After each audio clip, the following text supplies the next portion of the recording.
around Lake Geneva without noticing that it was even there. On a visit to the Charterhouse of Dauphiné, St. Bernard astonished his hosts by arriving on a magnificent white horse diametrically opposed to the ascetic values he professed, but he explained that he had borrowed the animal from a wealthy uncle and had simply failed to register its appearance on a 4-day journey across France.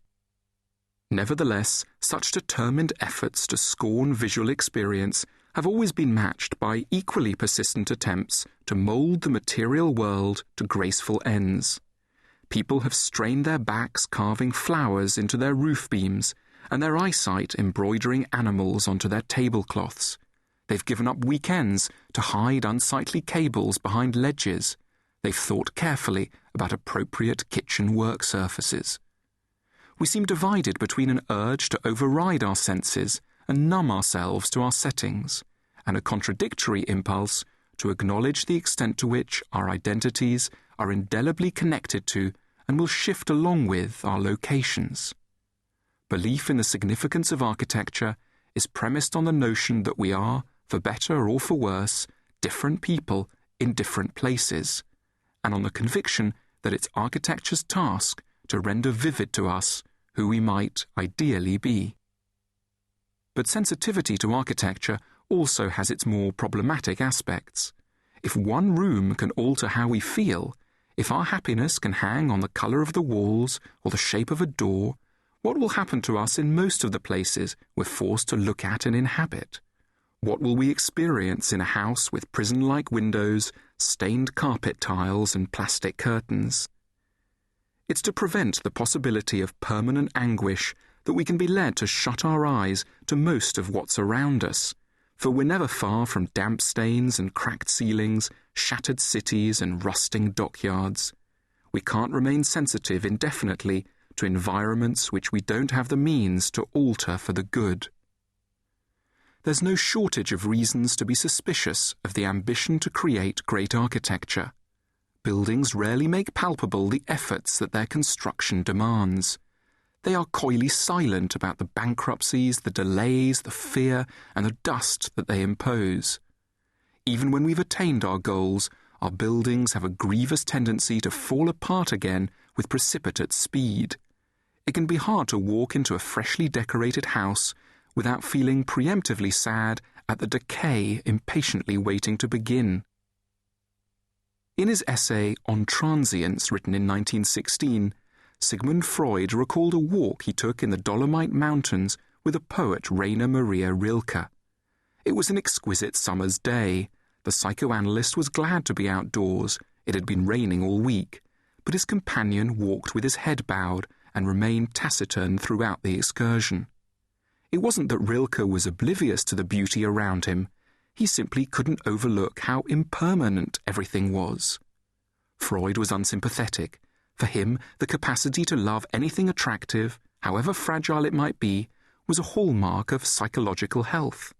But Rilke's stance, though inconvenient, helpfully emphasizes how it can be those most enthralled to beauty who will be especially aware of and saddened by its ephemeral character. Such melancholic enthusiasts will see the moth-hole beneath the curtain swatch and the ruin beneath the plan.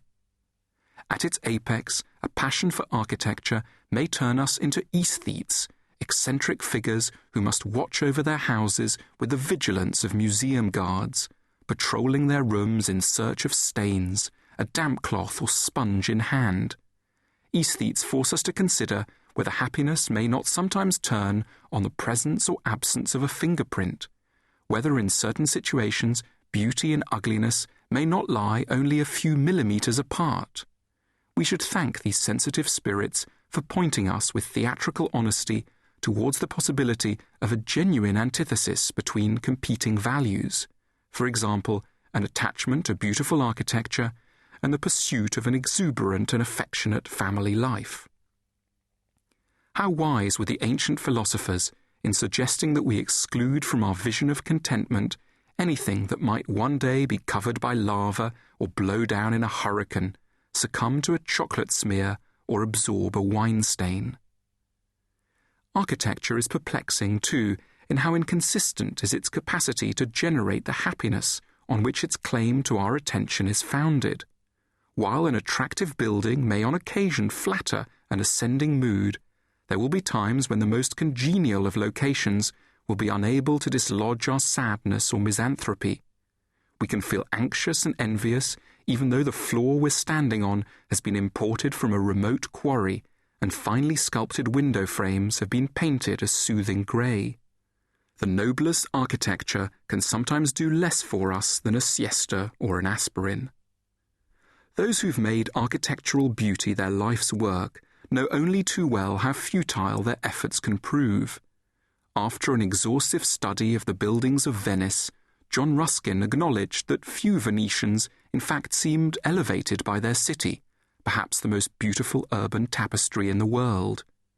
Endowed with a power that is as unreliable as it's often inexpressible, architecture will always compete poorly with utilitarian demands for humanity's resources.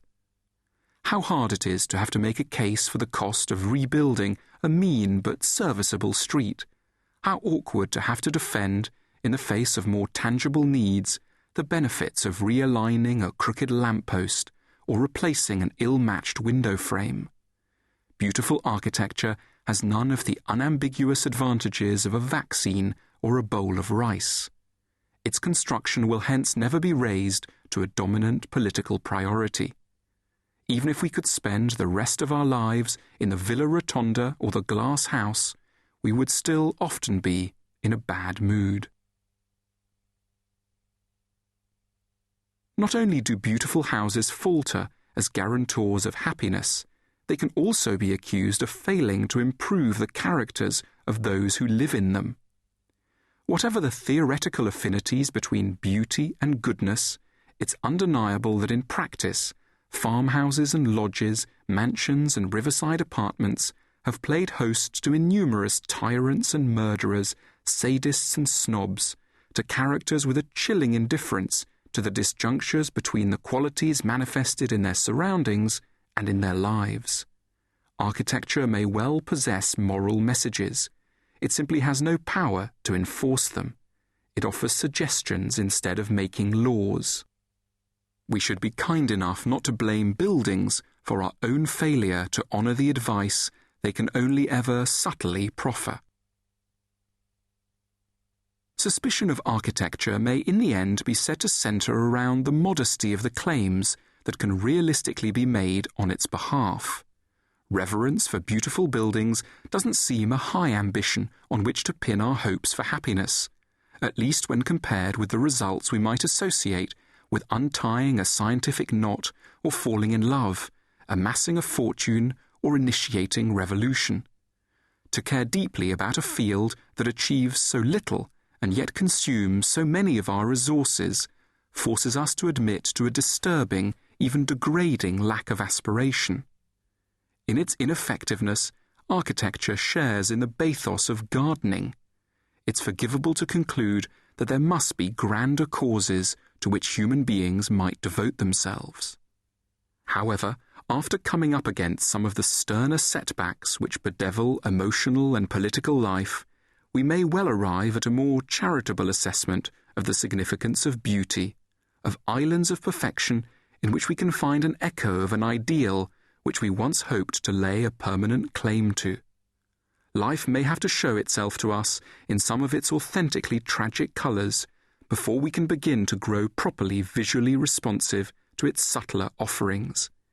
It tends not to be young couples in love who stop to admire a weathered brick wall or the descent of a banister towards a hallway, a disregard for such circumscribed beauty being a corollary of an optimistic belief in the possibility of attaining a more visceral, definitive variety of happiness. We may need to have made an indelible mark on our lives, to have married the wrong person, pursued an unfulfilling career into middle age, or lost a loved one, before architecture can begin to have any perceptible impact on us.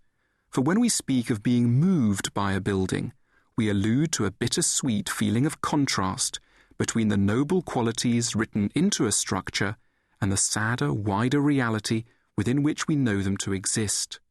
It's in dialogue with pain that many beautiful things acquire their value.